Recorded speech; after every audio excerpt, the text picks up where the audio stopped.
Mayong hapon, Negros. Ini ang Digicast Negros 10. Ang napulo ka mga nagapanguna nga balita sa isa sang Negros ang amon igadulong sa inyo. Update ninyo kami via Facebook, YouTube, kag sa Kika Channel 11. Kag karon mabatian naman kami sa radio station nga FM Bacolod 91.1. Kag yari nang top 10 nga mga balita sa Negros subong adlaw. Lete sa di pasahero nga jeep magasaka sa piso sumugod Domingo nga adlaw. PNP nagpatag nga wala sang killer nga nagalibot sa syudad sa Bago.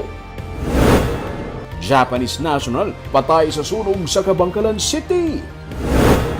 Sindikato sa likod sang kinawatay ginamonitor sang tracker team sa Bacolod City Police Office. Kag sa good vibes, pangparelax ang ulo ginapangita mo. May heads pa na sa Bacolod. Inatanan sa Digicast Negros 10. Sa number 10,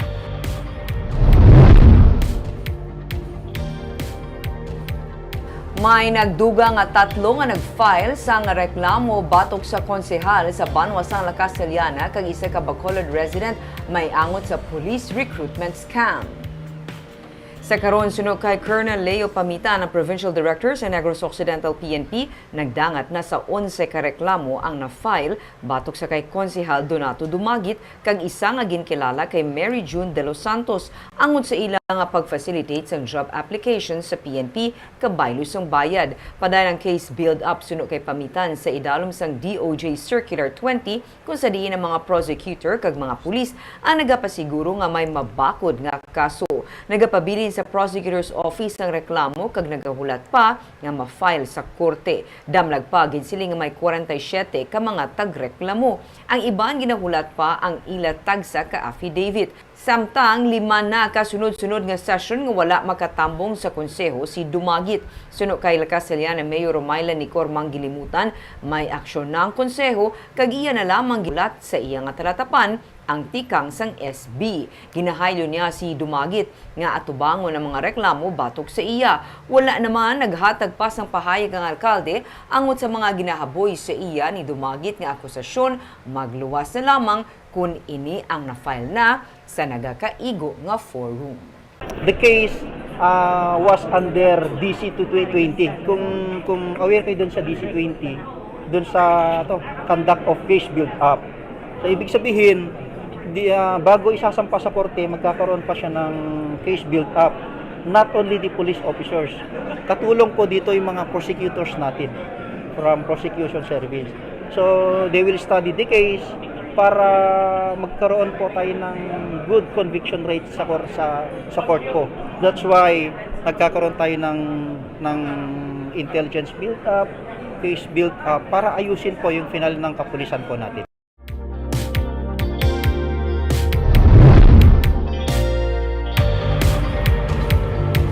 Sa number 9, wala na sang price cap sa presyo sang bugas. Ginbawi ni Presidente Ferdinand Marcos Jr. subong nga bugas. Para sa Presidente, ining nagakaigo nga panahon para dulaon na ang price cap. Ilabi na nga nagapanghatag na sang bugas ang gobyerno. Apa ang kinahanglan sa gihapon nga kayuhon ang agricultural sector sunod sa Presidente kag kinahanglan nga buligan ang mga pigado kag ginagutom. Bulan sa Setyembre, nagpagawa sa executive order si Marcos nga nagtala na sang price cap sa presyo sang bugas sa bilog nga pungsod. 41 per kilo sa regular milled rice kag 45 naman kada kilo para sa well-milled rice.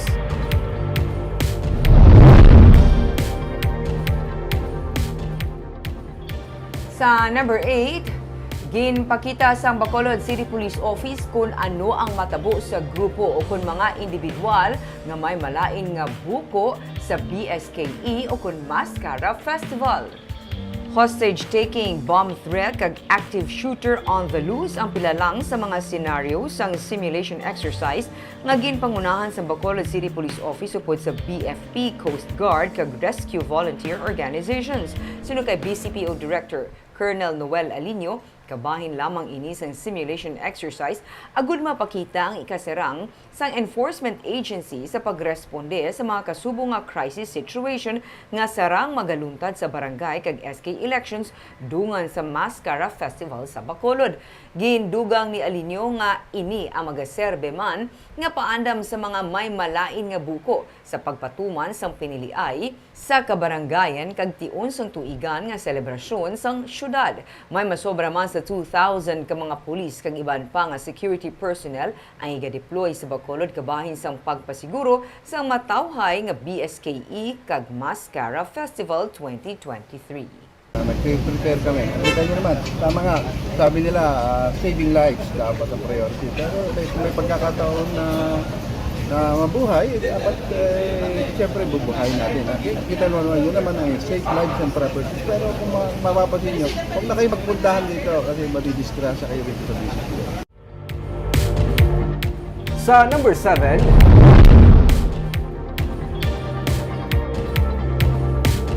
isa ka barangay sa Banwasang Calatrava, kagduwa naman sa Banwasang Moises Padilla ang yara sa red category sang election watchlist areas. Ang minapasok sa Banwasang Calatrava kag barangay Makagahay kag Quintin Remo sa Moises Padilla ang nalakip sa red category. Suno kay Colonel Leo Pamitan, inibangod sang presensya sang rebelding NPA sa lugar. Sa nagligad lamang nga Agosto 10 na patay ang isa ka pulis kag nasamaran duwa ka iban pa matapos ginreport ginambush ang NPA sa sitio Kalanugan. Pero ginklaro ini sang pulis nga isa ka encounter ang natabo. Suno kay Pamitan, ang mga lugar nga yara sa red category ang iga-prioritize bahin sa deployment labi na sa Quick Reaction Force. Patag ni Pamitan, nabutang man sa red category ang 3 ka mga barangay, wala sang dapat nga kabalakan bangod kontrolado man sang otoridad ang tanan. Nagalao man siya nga hindi na maglabot pa nga ipaidalom sa Comelec control ang natungdan nga mga barangay. There we have nothing to worry about kasi controlled naman natin to. So sana hindi tayo aabot sa punto na magiging under Comelec control po sila. But as of now, manageable naman po. Pero sir, will they get sir priority sa deployment, sir? Will they get priority sa deployment? Yes po, yes po. In fact, based dito sa presentations ng PNP, at the same time sa AFP natin, ginagawa po namin priority namin to sa mga deployment, lalong-lalo sa Quick Reaction Force po natin.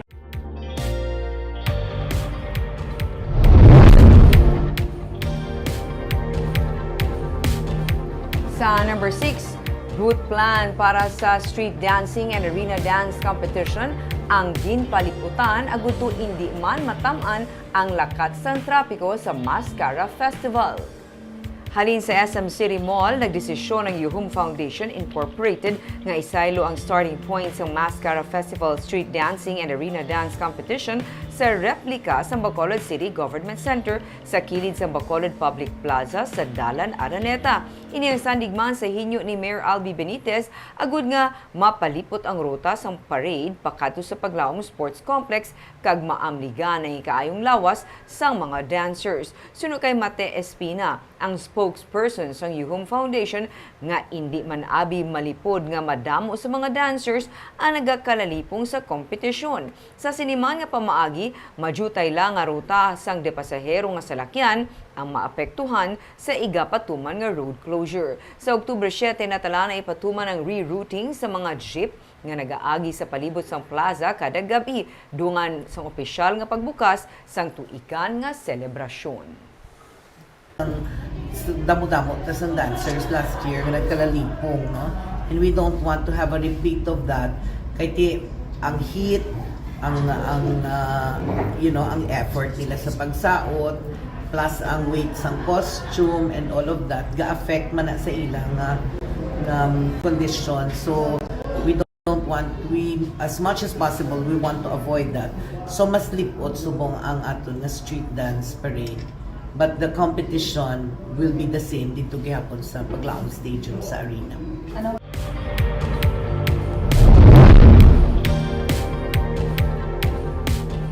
Sa number 5, nagapabilin sa 51 ang election watchlist areas sa Negros Occidental. Wala man sang may iga-recommend nga idugang pa, pero may liwat nga assessment nga pagapatigayunon.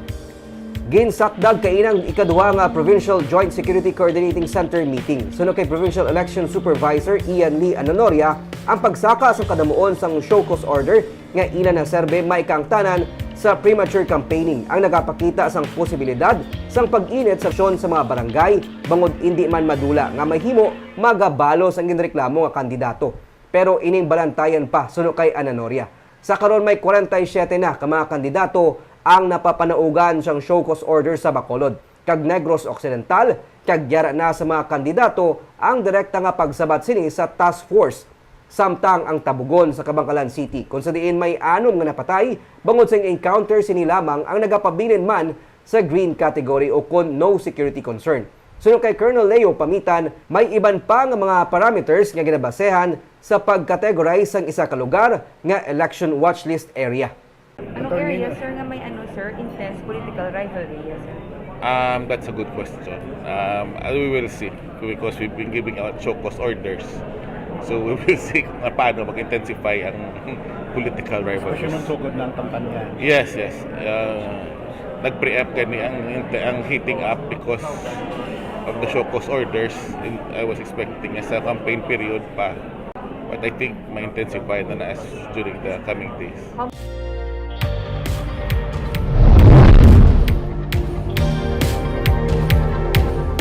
Sa number 4, sa Cabancalan City, sa ka-Japanese national na patay sa sunog. Sa video nga kuha ni Jae-min Sae, makita pa nga nagadabadaba nga kalayo sa sulod sa balay nga ginaistaran sa Japanese national nga si Gaiji Fukuda sa Purok Lumboy, Barangay Tabugon sa Cabancalan City kahapon sang aga. Wala na makagwa pa ang Japanese national sa nagakasunog nga balay nga gintunaan sang iyang nga kamatayon. Sunod sa kay FO3 John Derek Villaruz, ang investigador sa Cabancalan Bureau of Fire Protection, las 10:05 sang aga nila nabaton ang fire call. 38 kilometros ang kalayuon sang Tabugon gikan sa BFP station sa Cabancalan City proper. Las 10:35 nakaabot sa area ang fire truck bungod sa kalayuon kag Talaklaron nga barangay ang natabuan sang sunog. Sa impormasyon nga ila nakuha, wala na makagwa pa sa ginatulugan nga kwarto ang biktima. Gintinguan pa sang iyang nga ugangan nga makuha siya sa kwarto, pero pagbukas nila sa pertahan, dako nakatama ang nagaibwal nga kalayo. Ginausisa pa sa BFP kung ano ang ginhalinaan sang kalayo, pero base sa report, nagdangat sa 178,000 pesos ang balor sang halit sang sunog. Gindala ang bangkay sa Japanese national sa Bacolod City para ma-autopsy. Gintunan sa karon sa Cabancalan LGU kag BFP ang posibilidad nga butangan sang substation sa Tabugon bangod sang kalayuon sini sa barangay proper kag para makaresponde man sa mga kaiping nga mga barangay.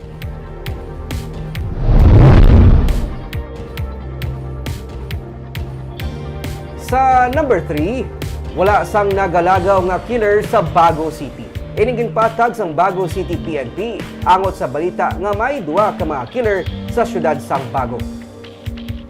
Sa Facebook Live sang Bago City PNP kaina sang aga ginpatag sang pamuno sang Police Community Relations nga si Police Corporal Jessica Binguelo nga wala sang kamatuoran ang naglapta nga balita nga may duwa ka mga killer sa syudad nga among nagpatay sa isa ka persona sa Barangay Napoles sang Domingo. Sunod kay Binguelo, isa ka isolated case ang natabo nga pagpatay sa kay Christopher Garde sang Barangay Libakaw sa Himamaylan City nga nasapuan sa may Barangay Napoles nga natukiban isa ka drug personality.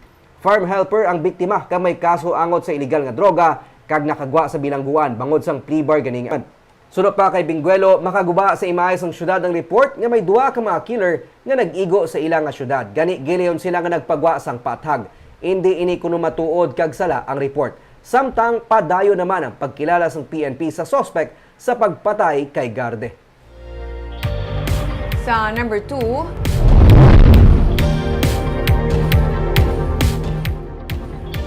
sindikato nga responsable sa pagpangawat kag pagpang-hold up ang ginamonitor sang kapulisan pinaagi sa gintukod nga tracker team.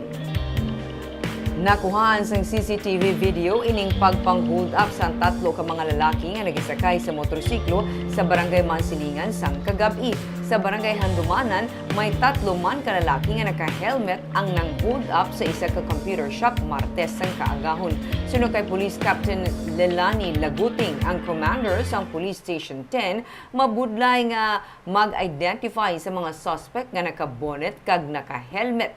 Pero nakapakig-angot na sila sa iban pa nga police station agud makilalan ang nang-hold up sa computer shop. Nagapati naman si BCPO Director Colonel Noel Alinio nga mahimo isa ka grupo ang responsable sa nagaluntad nga pagpang-hold up.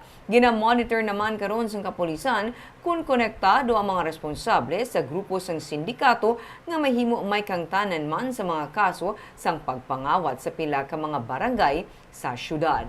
Panugyan sang pulis sa mga biktima nga mas maayo nga unahon kuntani ang gilayon nga magpangayo bulig sa mga malapit nga PNP station kaysa mag-post sa social media, ilabi na ang may angot sa nagaluntad nga krimen. Check lang yung itong mga checkpoints and mga, kaya ngayon, nahirapan kami kasi late reporting. Sana na ibabato pa agad.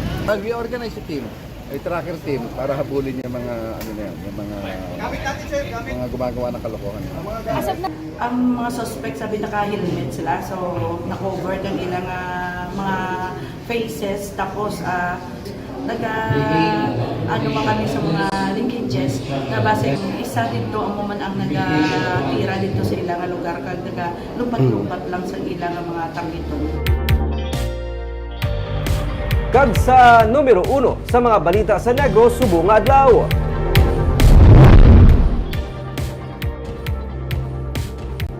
Prete sa mga depasahero nga sakyan magasaka sa piso sugod sa Domingo.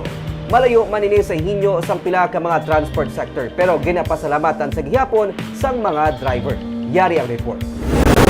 Naglakat na lang halin sa flyover sa Magsaysay Street pakadto sa Bacolod City Police Office ang mag-abyan nga Milka Makalala kag Maravik Tunog Banwa agod nga makakinot sa plete.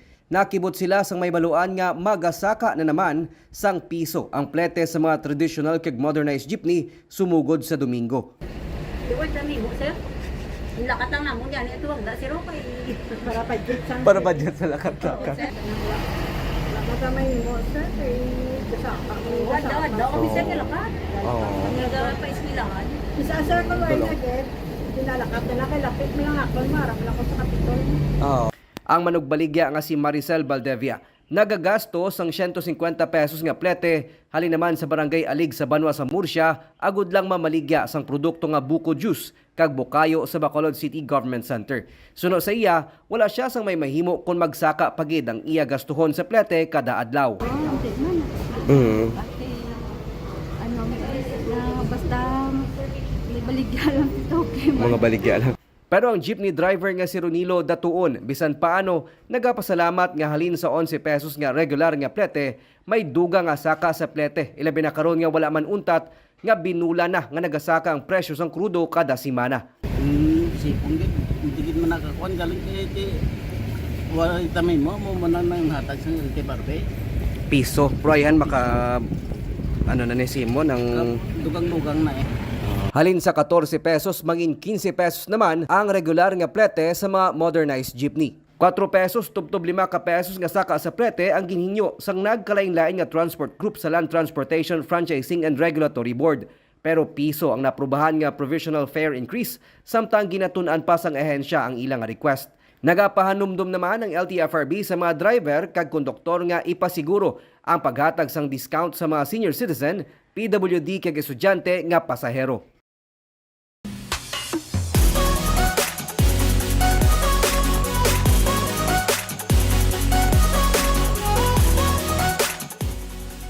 Sa Good Vibes, gusto mo ba lang nga ma-relax ang ulo mo literally?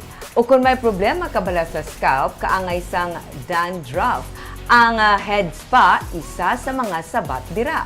Ano bala ang head spa? Yaring report ni Romeo Subaldo. Ang head spa ang isa ka klase sa beauty treatment para sa pag-improve sa kondisyon sa buhok. May deep conditioning treatment kag scalp massage para tatapon ang buhok kag scalp. Kag sa Bacolod City, mayara na sang nag-offer sang head spa, ang Rubel's Head Spa. Makita ini sa corner sang Jola kag Circumferential Road sa tupad lang sa Philippine Statistics Authority Office sa Bacolod City. Antes ang head spa, i-check anay kondisyon sa imong scalp pinagi sa digital microscope. Ikaw mismo ang makakita kung bala mayara ka sang dandruff, alopecia, psoriasis o kung iban pa nga sahay sa masakit sa scalp. Siyempre, puros na lang sa scalp mo na siya hair. I mean, wala sir, wala dandruff. Clear. Ay, wow, clear. Ay, grabe. Nagkalag iti sa buko gali ako. Tungkol sa shampoo na, sir. Shampoo na? Oo, nga. Siguro mag-shampoo ka sir. Amo Hindi na nagiguro mag-shampoo. Ganun ba sa iban? Try mo, sir, ang ano. Bali mag-shampoo, guro sige sir. Amo na. Butang din sa ulo niya. Dari di tanan. Nang bilog. Bilog. Dapat i-bilyot mo na. Sa kaso ko, oily scalp ang nakita nila nga isa sa mga rason kung nga nagakapunggan ang growth sa buhok. Nagaluoy siya. Wala siya kagwa, oh. Hindi sa kagwa mayo, kay tungod ng gabangil. Ang tambok ag ang Ang tambok? Oo. Sabi mong tambok man Mantika. ang oil. Nag-e-hair. Ito man sa... Healthy na sila yung sir nga healthy na sila. Muna. So, hindi kagwang buko tungod sa matika ko. Ganigin pa-relax na ko nila para sa isa ka pampering kag cleaning session. Ginhugasan maayo kagin shampoo. Kag, gibutangan sang essential oil nga halin pa sa US kag gin massage.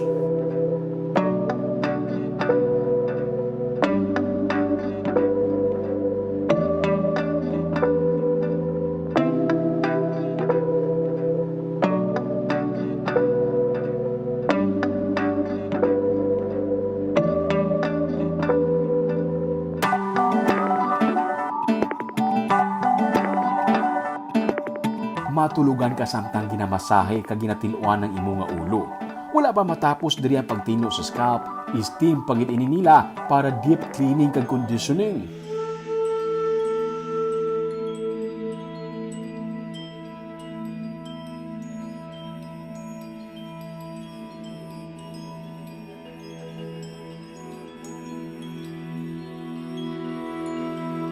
Kag amo ang pagbunlaw. May hand kag foot massage pagid ini nga upod para kumpleto ang relaxation. Kag, i-check liwat sa microscope. Nakita nga nadula na ang nagatinir nga oil sa scalp.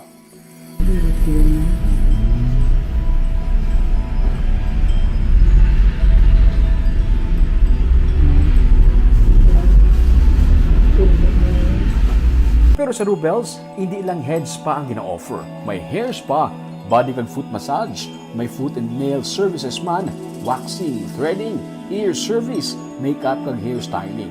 May hydrofacial kag soon, may warts removal naman sila. Iya ininili ni Korea Hinolos nga isa ka Bacolod noon nga nakabase na sa US kag may kaugalingon man nga salon sa East Hollywood, Los Angeles nga Lee's Salon. Nagadepende sa package o kung sa services nga i-avail mo ang presyo. Pwede man ang group packages para sa barkada bonding o kung shower party. Pwede ma-check sa ilang Facebook page ang tanan nga services kag corresponding prices. Barb, siling nila do ka daan na niya nga phrase ang head spa, no? Pero mo ni ang pinaka-relaxing beauty treatment nga bagay gid sa imo. Beauty treatment, gid pero kanami no magbis ka magturok no ko kay ulo ni Rubing to ma-relax ka man gid. Sana all. Kagamuyad to mga balita sa Negros subong adlaw.